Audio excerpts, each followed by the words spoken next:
This video is going to be about creating rooms inside of a project without the use of a preset. So let's go ahead and create a brand new project, and then when it says choose room preset, we're going to choose empty preset. That means there are no rooms that are already created inside the project for us. It's going to be completely blank. We're going to submit and it will create the project. Over here to the left, this is where the preset or the list of rooms would be located, but you'll notice that it's completely blank.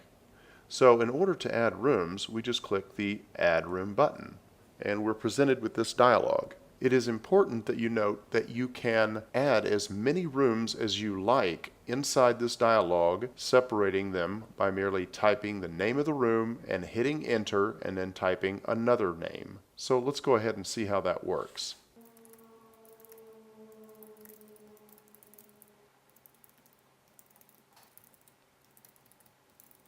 So you can see we've quickly added a whole list full of rooms, and we're just going to click Add Rooms.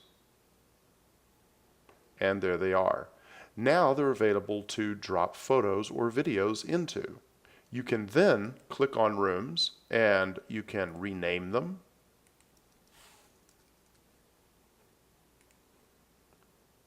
You can also reorder rooms by clicking on them and moving down or up in the list. I went ahead and imported some images so that we could play with them for a moment. We can drag those images into rooms, and you'll see that there are some rooms that don't have any images. Now this isn't a very large room list, but sometimes the room lists or the presets can get fairly complex. And if you don't have images or videos inside of rooms, then you probably don't want to look at them. And so we have options up here to allow you to say, show rooms containing pics.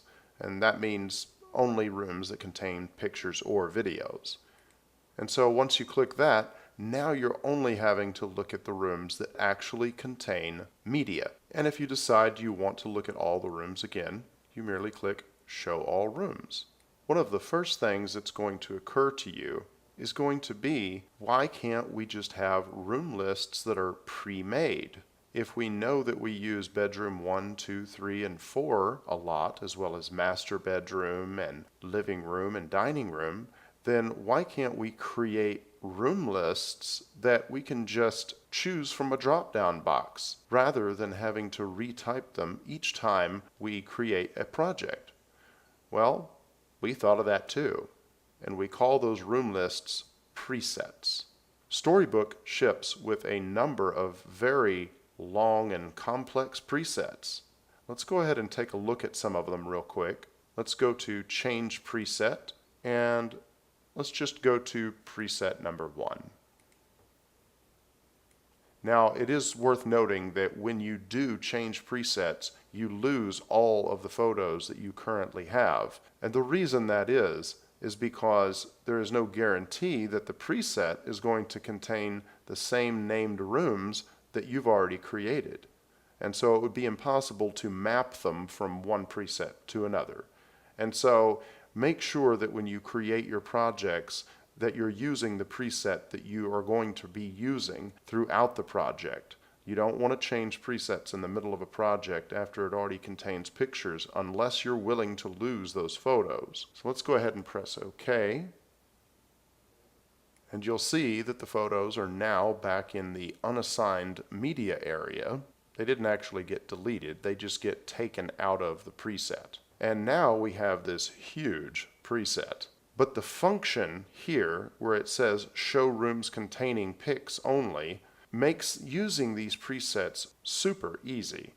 Let's go ahead and click on Entry, and let's drag some photos into this preset. And let's click on, let's say, Hallway. And let's drag a photo or two inside of Hallway. The preset is huge, and you know that you have pictures here and here, but why would you want to look at all this stuff? It makes it very easy to add hundreds of potential rooms in here because you don't have to look at it all. You come up here, you say show rooms containing pics and videos only, and now you're left with just the rooms that you need. And you can also expand all or collapse all very quickly. And that's about all there is to adding rooms inside of StoryBook. However, we have other videos that talk in depth about using presets as well as creating presets. So please be sure to check those out as well.